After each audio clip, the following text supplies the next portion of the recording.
Entonces, hablar del síndrome meningio es hablar básicamente de un órgano. Yo lo considero un órgano, que son las meninges. Y las meninges son, ¿no?, estas capas que van a envolver, ¿no?, al encéfalo, ¿no?, y que además, más allá solamente de protegerlo, porque no solamente lo protegen, sino también están inmiscuidos en lo que es la producción también del líquido cefalorraquídeo también, ¿no?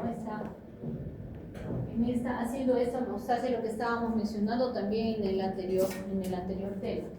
Entonces, cualquier agente, sustancia, germen que me afecte, que me fastidie las meninges, me va a causar esta irritación, las va a fastidiar, por decirlo así. ¿Y quiénes me van a fastidiar?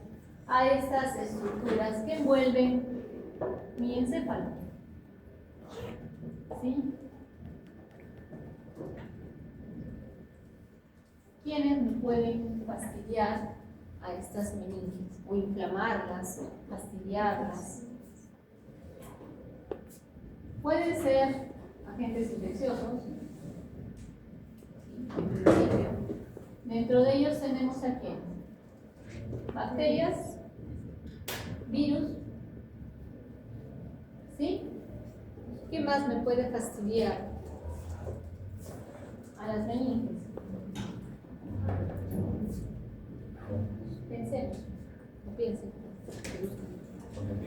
¿Ah? Un traumatismo también.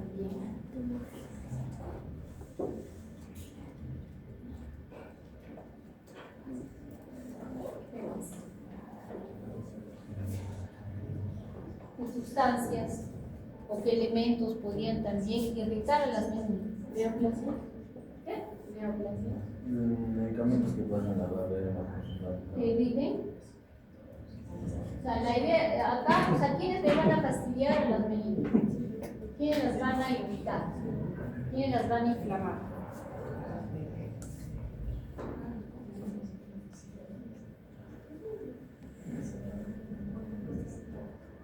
La sangre, ¿no? Que podría estar en relación a un traumatismo tal vez, ¿no es cierto? Entonces me va a irritar también.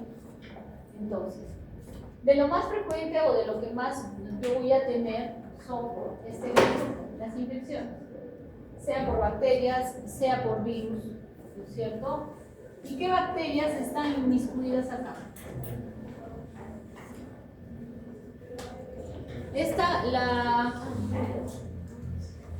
Digamos, la frecuencia va a variar de acuerdo al grupo etario. Es diferente en niños, es diferente en adultos, es diferente también en un paciente inmunodeprimido, ¿no? Ya hemos hablado un poquito de pacientes con inmunosupresión, ¿no? ¿Qué pacientes tenemos inmunodeprimidos, ¿no? Que ya habíamos mencionado. Pacientes, ¿no?, con enfermedades, ¿no?, que depleten su sistema inmunológico, los leucocitos. Entre ellos, bueno, se acuerdan fácilmente de un paciente con VIH. Eso significa que siempre van a pedir un VIH en pacientes con este tipo de problemas, ¿no? Pacientes con enfermedades autoinmunes que estén usando corticoides, ¿no? Y dentro de esos pacientes también están usando corticoides, como el paciente con artritis reumatoide, lupus, vasculitis, la que fuese, están incluidos dentro de su terapéutica los corticoides. Pacientes diabéticos que también son pacientes inmunodeprimidos y que de alguna forma también van a ser un poco más susceptibles a este tipo de enfermedades, ¿no? Porque nadie fácilmente se gana una meningitis o una meningoencefalitis, ¿no? No es tan frecuente como un resfriado, alguna condición debe de tener, ¿no?, que hace que este paciente en algún momento adquiera esta infección. No es frecuente, pero se puede dar, y mucho más en pacientes con alguna condición de inmunosupresión, como estamos mencionando, ¿no? Entonces, en el caso de los adultos, de las bacterias más frecuentes tenemos la Neisseria meningitidis, ¿no es cierto? ¿Qué más? Streptococcus pneumoniae, ¿sí? ¿Qué más? Puede ser, ¿qué más? La gran simuladora. ¿Ah? Tuberculosis, ¿no? El Mycobacterium tuberculosis. Está, como les digo, inmiscuido en todos lados.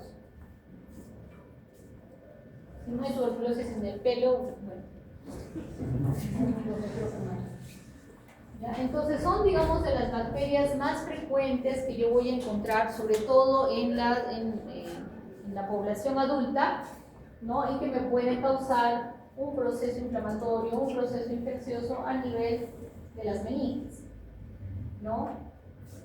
¿Qué virus también van a estar inmiscuidos en este problema?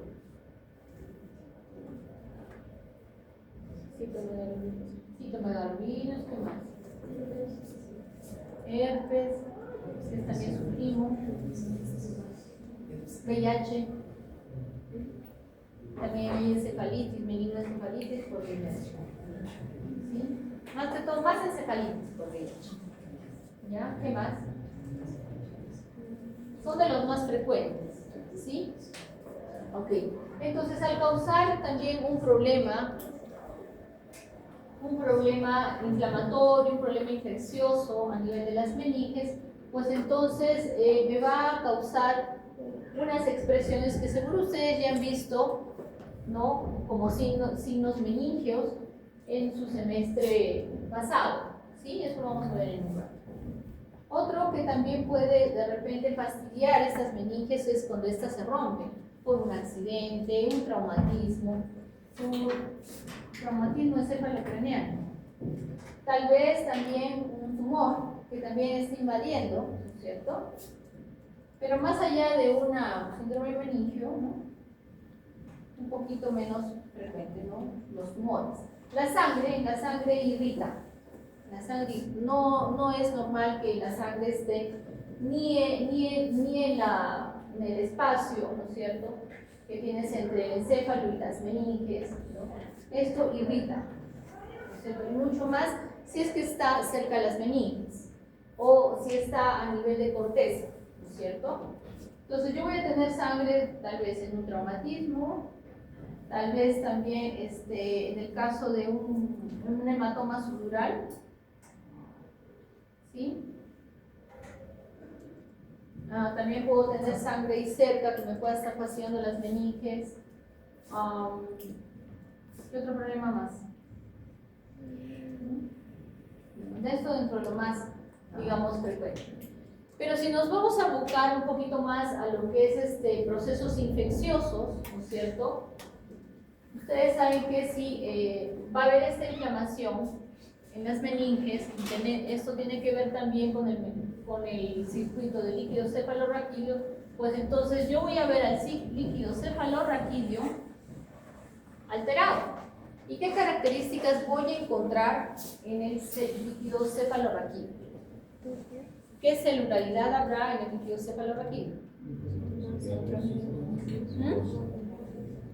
Normalmente vamos a encontrar células. ¿Podríamos encontrar células?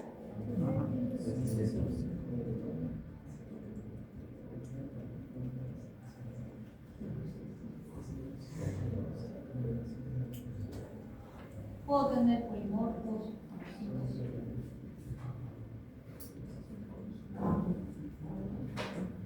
Cuando yo voy a hacer un estudio de un paciente en el que tengo un síndrome meningio, antes de eso,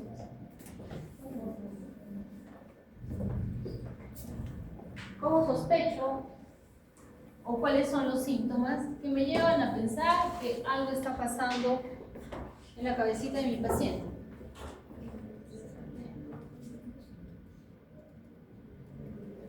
¿Qué tendremos? ¿Qué síntomas están que me expresan este meningismo? ¿Qué hay? ¿Puede haber cefalea? ¿Qué más podría haber? Cervical.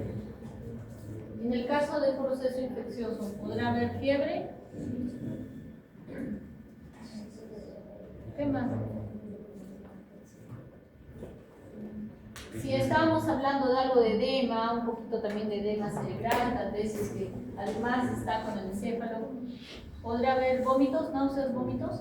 Vómitos, ¿no? Puede haber vómitos. ¿Qué más?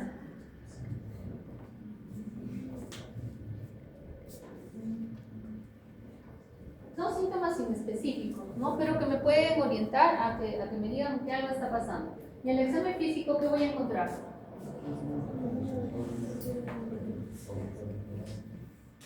¿Cómo? Dilo, fuerte. Alteración del sensorio. Un trastorno del sensorio, ¿sí? ¿No? ¿Y cómo se expresa ese trastorno del sensorio? ¿Qué puedo encontrar?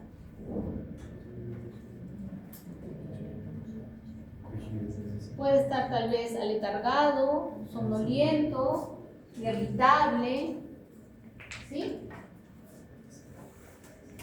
Puede haber somnolencia, irritabilidad, ¿no?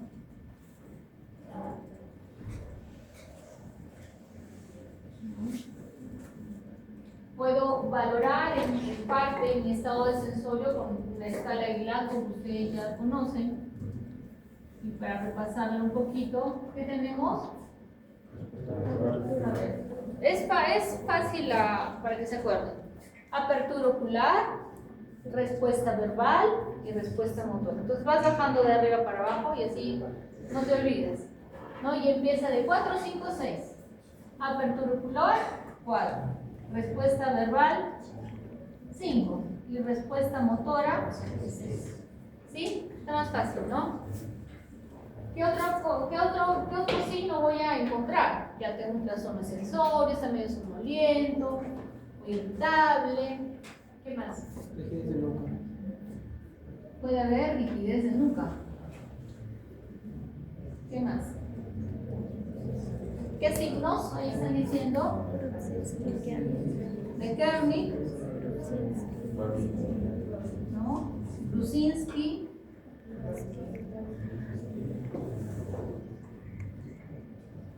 ¿Qué más? ¿Qué dijeron del piecito? Babinski, ¿no?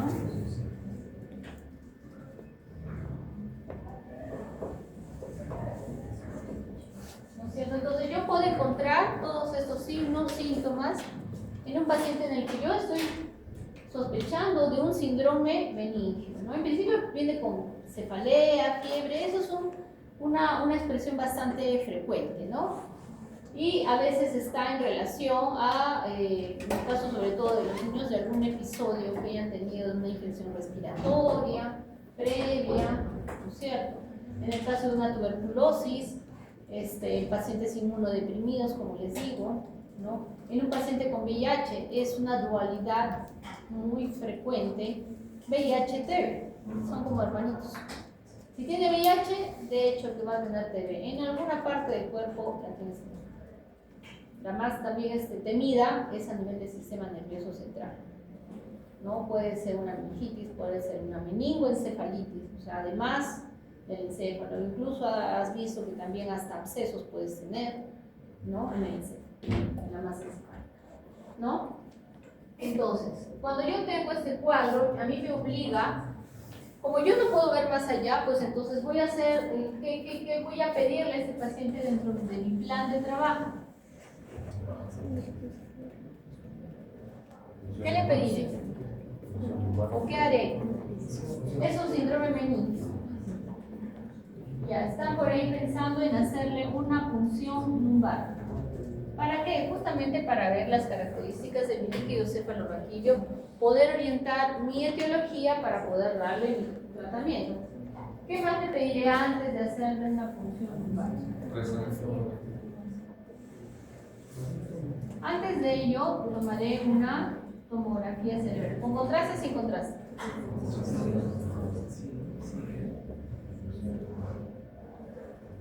Sin contraste. ¿Por qué le voy a pedir tomografía antes de hacerle la punción lumbar?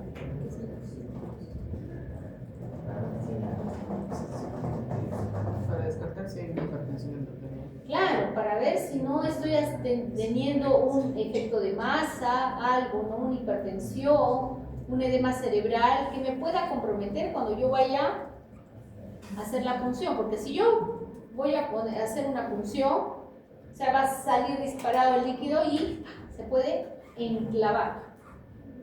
¿Ya? Es decir, las estructuras, ¿no es cierto?, están a tal presión que al ver un escape y se enclava tu paciente, se hernia, simplemente tu paciente fallece, ¿no?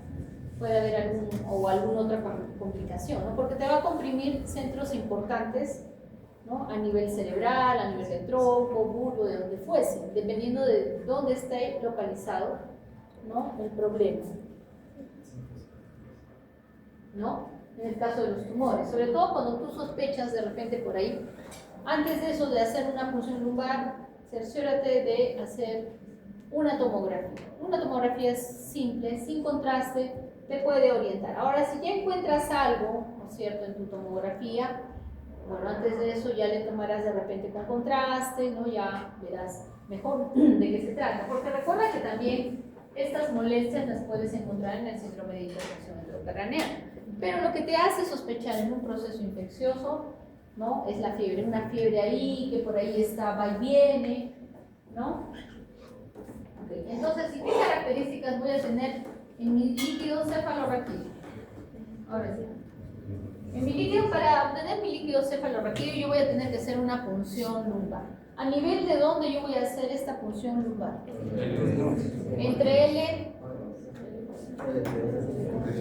Entre L2 y L3, ¿no es cierto? Y ahí yo tengo el riesgo de lesionar médula, ¿o ya no?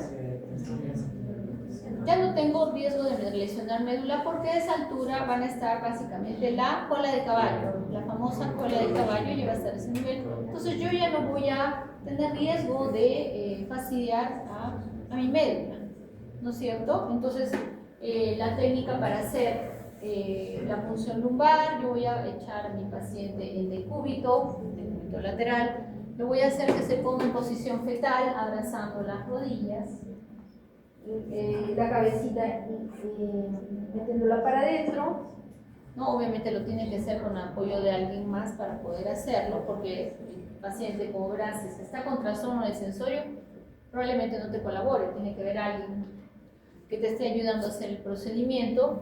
Y entonces al hacer esta posición se aperturan, ¿no?, los espacios intervertebrales, ¿sí? Entonces yo sí voy a poder introducir una aguja de punción lumbar que son más o menos como casi unos 10 centímetros, un poco más de 10 centímetros, ¿no?, para poder acceder, ¿no?, en ese espacio con dirección hacia la cabecita, para arriba, ¿no? Entonces, a medida que tú vas entrando, poquito a poquito, en ese espacio, ¿no?, vas retirando la aguja, dice que hay una aguja, para ir mirando de que vayas entrando y vayas hasta que llegues al espacio, ¿no es cierto?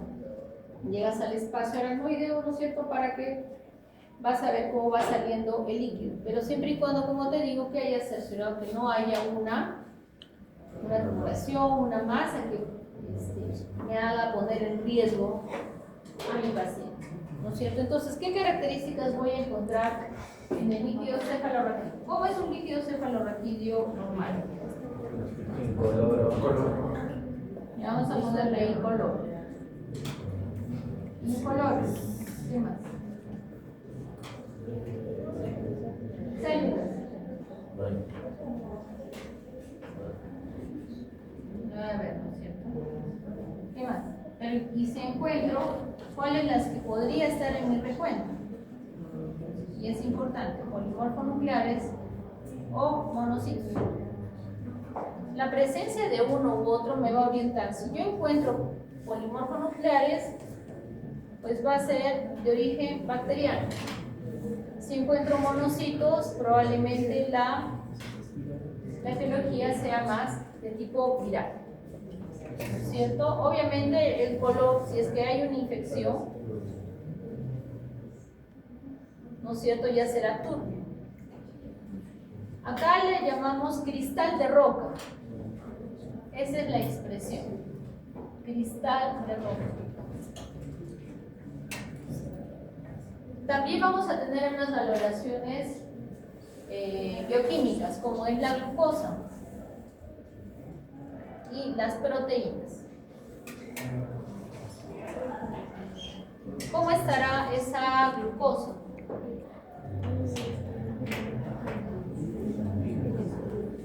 Disminuida, elevada,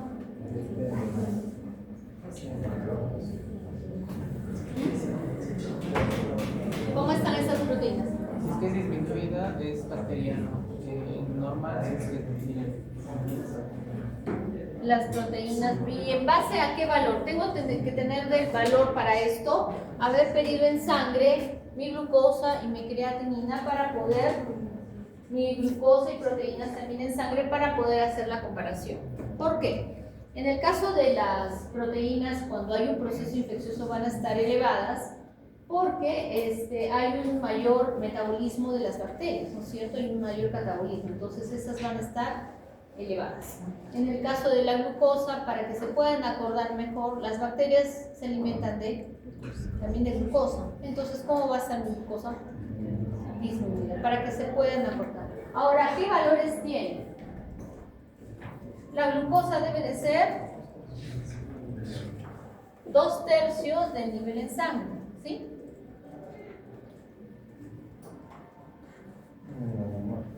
¿Sí? 2/3 del nivel en sangre debe de ser el valor que debe tener el líquido cefalorraquídeo. En el caso de las proteínas, más o menos entre 40 y 50 miligramos es el valor que suele tener.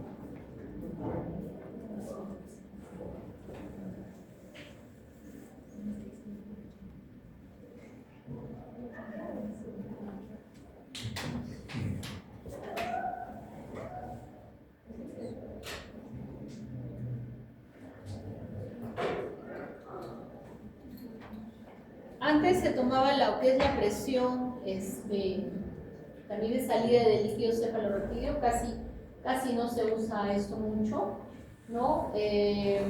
No tenemos los implementos en los hospitales como para poderla medir, ¿ya? Pero sí tomamos como impresión la fuerza con la que sale, ¿no es cierto?, por la aguja, ¿no? Y la intensidad del goteo, ¿no? Porque generalmente es un goteo muy lento, muy discreto, cuando hay un proceso o cuando no hay ningún proceso. Pero si hay un proceso inflamatorio, hay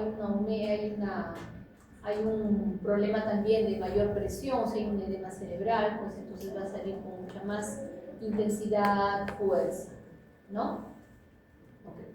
Entonces, de acuerdo a lo que nosotros, este examen también lo vamos a mandar para gramo. Entonces, cuando yo voy a pedir mi examen en el líquido cefalorraquídeo, voy a pedir un citoquímico, donde estamos viendo la celularidad, estamos viendo la parte química, un citoquímico, y también voy a pedir un gram y cultivo para poder aislar el germen probable. Pero yo voy a esperar todo esto para iniciar tratamiento antibiótico en el caso de un problema bacteriano.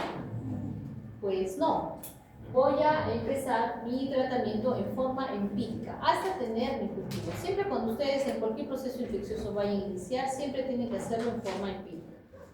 Si es que van a tomar un cultivo, su cultivo aquí en la China, la Cochinchina, va a salir siempre de aquí a por unos 5 o 6 días, ¿no es cierto? 6 o 7 días, ¿no? Que es el tiempo en que salen los resultados, ¿no? Pero claro, puede ir insinuando un crecimiento bacteriano a las 24, a las 48 horas, pero no vas a tener todavía aislado tu germen.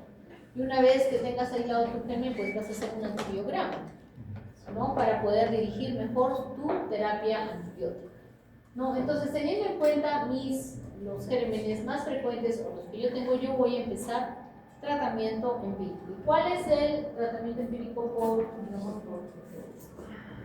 pensando justamente en quién? En estreptococo.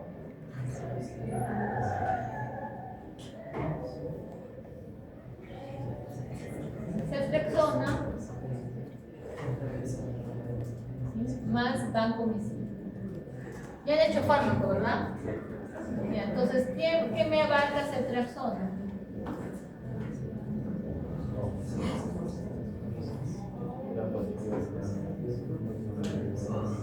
¿Y la vancomicina? ¿Quién abarca la vancomicina? No voy a tomar tratamiento, pero lo deben de saber. ¿Estafilococos? Digamos que este es el esquema estándar empírico con el que tú vas a empezar a tratar a tu paciente. Puedes sumarle de acuerdo a su cuadro también un corticoide como la dexametasona, por el edema cerebral que puede estar usando también para ayudar un poquito, ¿no? Okay. En el caso de que fuese una tuberculosis, pues entonces podríamos encontrar en tu imagen, tal vez como vimos en la anterior exposición, un granuloma tuberculoso que te va a hacer sospechar también sobre la posible etiología, ¿no es cierto? También puede haber un absceso, ¿no? En ese caso, cuando nosotros tenemos imágenes de absceso, ¿no? Entonces vamos a tener en consideración el germen principal y tratamos de hacer de amplio espectro, ¿no? Gram positivos, gram negativos, dependiendo de la condición de tu paciente, ¿no? Si es un paciente inmunodeprimido, sí tienes de que considerar además gérmenes gram negativos, ¿no? Incluso hemófilos también, incluso influenza, ¿no? Dentro de los gérmenes que te puedan dar cuadro de una posible meningitis. En el caso de ser un cuadro viral, pues entonces le puedes añadir algunos antivirales, en este caso el aciclovir, ¿no? Que le puedes dar como tratamiento al paciente, ¿no? Y es importante también no solamente eso, el tratamiento antibiótico, sino el soporte que le vas a dar a este paciente, porque tu paciente también puede convulsionar. ¿Tú no me has dicho eso? ¿No? Pueden haber también convulsiones, ¿sí? Por la irritación que puedas tener en tu encéfalo y sobre todo a nivel de corteza. ¿No? Recuerda que las convulsiones donde se generan justamente es a nivel de la corteza. Y todo lo que te toque corteza te va a hacer convulsionar. Imagínate todo lo que puede haber en corteza para hacerte convulsionar. Y simplemente tienes que pensar un poquito, ¿no? Razonar un poquito. Puede ser desde sangre, hemos dicho que la sangre irrita. ¿Qué más? Puede ser un tumor, puede ser un isquemia, una ACV también que se dé a nivel de corteza, también te puede hacer convulsionar, ¿no? Eso hablando un poquito del tema anterior, ¿no? Entonces cualquier cosa que irrite tus meninges, que irrite también tu corteza, te puede hacer convulsionar, ¿no? Son signos, síntomas que te van a hacer sospechar que algo está pasando en la cabecita de tu paciente.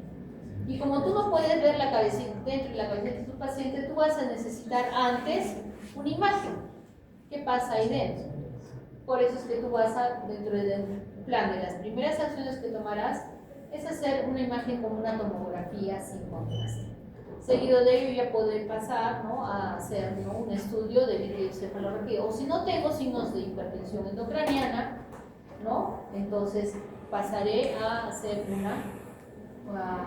mi función lumbar para hacer estudio del líquido y poder dirigir mejor mi terapia. Pero recuerda que eso, tú puedes estar iniciando tu tratamiento antibiótico y tranquilamente hacer tu estudio de función lumbar.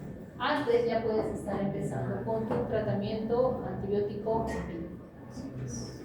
¿Bien? ¿Preguntas? ¿Dudas? Necesito el teléfono de uno de ustedes, de su delegado, del aula o de quien fuese, para pasarles las diapositivas de todo de las